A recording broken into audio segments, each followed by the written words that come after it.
Okay, so let's unpack this. Welcome to the deep dive. Today we're taking a stack of sources, as always, distilling them down, and we've got a really thought-provoking one today. Presents a very specific and, yeah, undeniably controversial take on a huge event in recent history. Our focus, it's on these excerpts from The Spectacle of 9/11, a profane reset.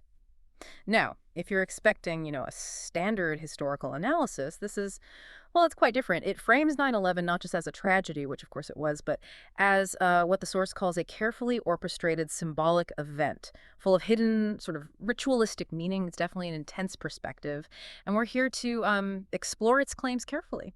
Precisely. Our goal today isn't to judge, but to really meticulously explore the claims, the interpretations in this source. We want to understand its unique narrative, grasp the core arguments, and look at the symbolic connections it's drawing. It's about dissecting what the source is actually saying and, crucially, how it builds its case, not whether it's factually right or wrong. That's not our focus here. Right. And get ready because you're going to hear some claims, some connections that frankly might surprise you. They definitely challenge the conventional views. You might start seeing familiar landmarks, familiar events in a completely new light, at least through the lens of this source. This is where it really gets interesting, where it diverges. So let's jump right into the core idea of the spectacle of 9/11. The source states pretty boldly that 9/11 wasn't, quote, a simple act of terrorism. Instead, it argues it was a globally televised mega ritual. Now, that's a big claim. It's not just reinterpreting motives, is it? How does the source actually build on this idea of a mega ritual? No, it absolutely takes it way beyond conventional understanding. The source sees this mega ritual as nothing less than a profound and brutal act of symbolic magic. And it claims it was orchestrated by the O.k Club. Okay, the OK Club. So that's the source's term for this shadowy elite group. Exactly. A group it claims is secretly pulling strings globally. And according to the text, this ritual wasn't random at all. It was meticulously designed to, quote, signal the end of the old game. The old game, meaning the previous world order. That's how the source frames it, yeah, the old paradigm. And, maybe more importantly, to provide the pretext for the final phase of their global control grid. So what's really fascinating is how it suggests this deliberate, almost, theatrical purpose behind it all, painting it as this pivotal moment in a much bigger ongoing story crafted by this hidden group. It implies a long game. A long game, yeah. And it even uses that phrase profane mini reset, calling it a public sacrifice designed to be seen by every pawn in the zoo. That imagery, wow. The zoo being the general public, Okay. right? Unaware participants. That's the implication, yes. Pawns in their spectacle. This idea of a profane reset, it implies a deliberate reordering of reality, right? Kicked off by this huge public event. What stands out to you about that initial framing, this whole public sacrifice, profane reset idea? It's such a dramatic way to look at it. Well, the emphasis on it being public is really key to the source's argument. It suggests the trauma, the images, they were meant to imprint really deeply on everyone's minds. Like a psychological trigger? Sort of, yeah. Yeah. A trigger for this new game they wanted to start. And profane here. It's not just about being unholy.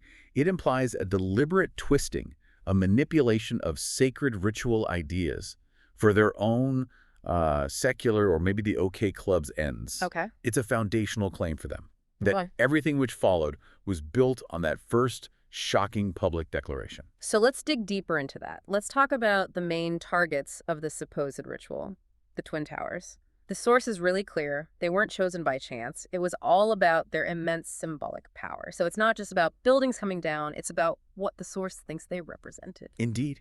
And it's quite compelling how the source breaks down the symbolism. It argues the two identical towers were like a literal architectural representation of the Great Duality. Duality, how so? Well, it sees them as representing Alpha, the moon, and Beta, the sun, standing there side by side. And it connects this directly to Jachin and Boaz. Okay, the pillars from Solomon's temple, traditionally. Right. But in this source's view, they signify the entire pre-reset binary world order. The whole system again. Exactly. And then the World Trade Center complex itself, dedicated to world trade. The source calls it a temple to the elite's global financial game. Wow, a temple. Yeah. So it's presenting this complete symbolic package. The towers didn't just stand there. They embodied a whole system the OK Club allegedly wanted to tear down. And it gets even more specific, doesn't it? It brings in pop culture. It points to that Spice Girls song, Two Become One. The music video featured the towers, and the source calls that the ritual curse that foretold their fate. I mean, that's incredibly specific.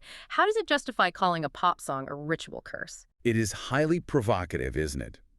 It just shows how broadly the source views the operation of symbols.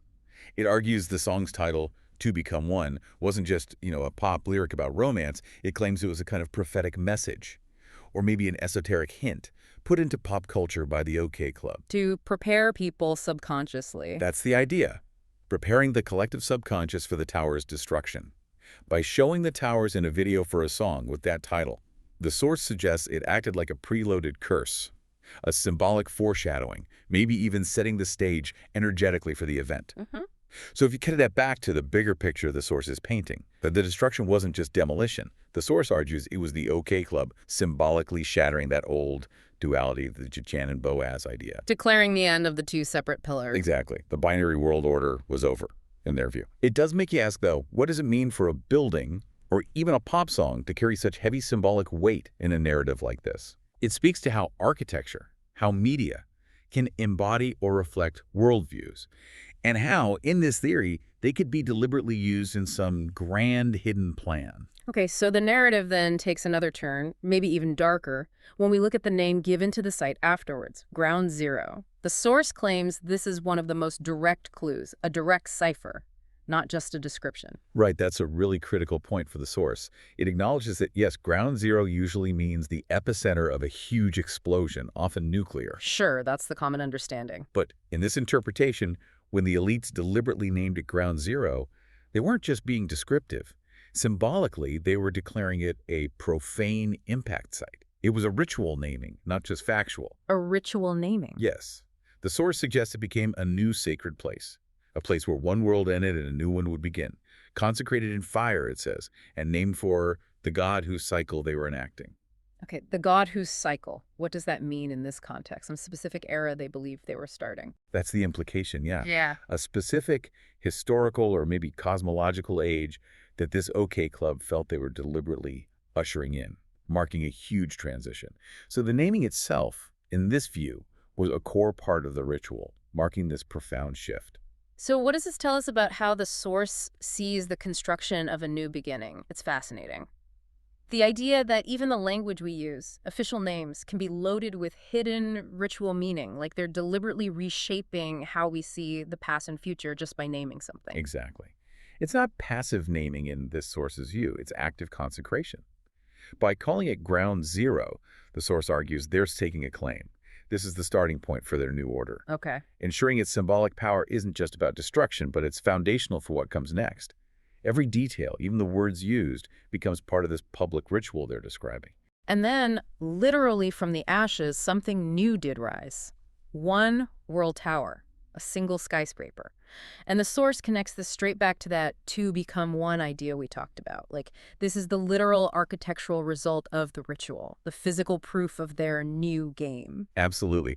According to the source, this is really the OK Club's ultimate architectural statement of their ambition. One world tower.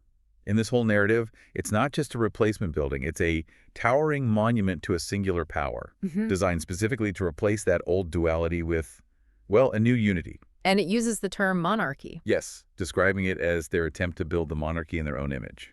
Now, for the source, monarchy probably doesn't mean a literal king or queen.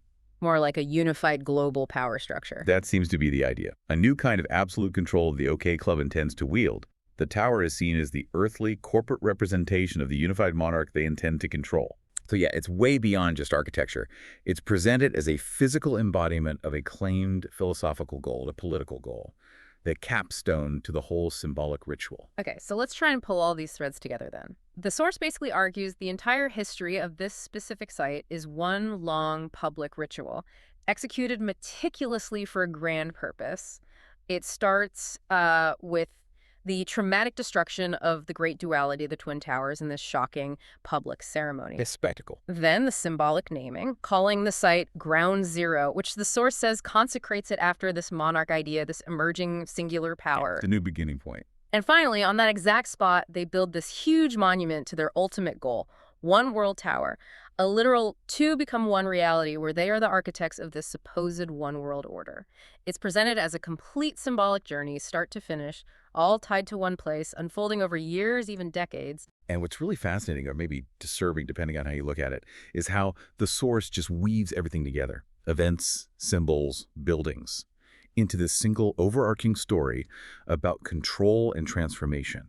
It sees this consistent thread, this intentionality, running through decades, from choosing the original towers to naming the site after the destruction, right up to the design of the new tower. It's a really elaborate, highly symbolic rereading of history, suggesting every detail, no matter how small it seems, is part of some larger hidden plan. Well, this has certainly been a deep dive into the spectacle of 9/11, a profane reset. Yeah, good. We've really explored its core claims that 9/11 was, in its view, this symbolic mega ritual. We looked at how it reads the Twin Towers as duality, Ground Zero as a consecrated site, and One World Tower as a monument to a new unified order, all supposedly orchestrated by this OK Club. That's right. We've tried to unpack a very specific and, yes, highly symbolic interpretation of these major events. Our aim was really to understand the intricate connections and the unique story this source is telling, presenting its arguments to you without, endorsing them ourselves. Yeah, absolutely. Thank you for joining us on this deep dive. Exploring a source that, well, it definitely offers a unique perspective on a key moment in modern history. It certainly gives you a different angle on how history can be interpreted, doesn't it? It really does. And perhaps this deep dive raises an important question for all of us listening. How do we, as individuals, choose to interpret the symbols and the narratives that are presented to us all the time in the public sphere? And maybe more importantly, how do those interpretations then shape our own understanding of the world around us? Exactly. Something to think about. Consider the power of symbols, the stories we tell about history, and how different perspectives can radically change how we see things. We hope this deep dive has given you something new to consider, maybe something to mull over as you look at the world and the narratives that shape it.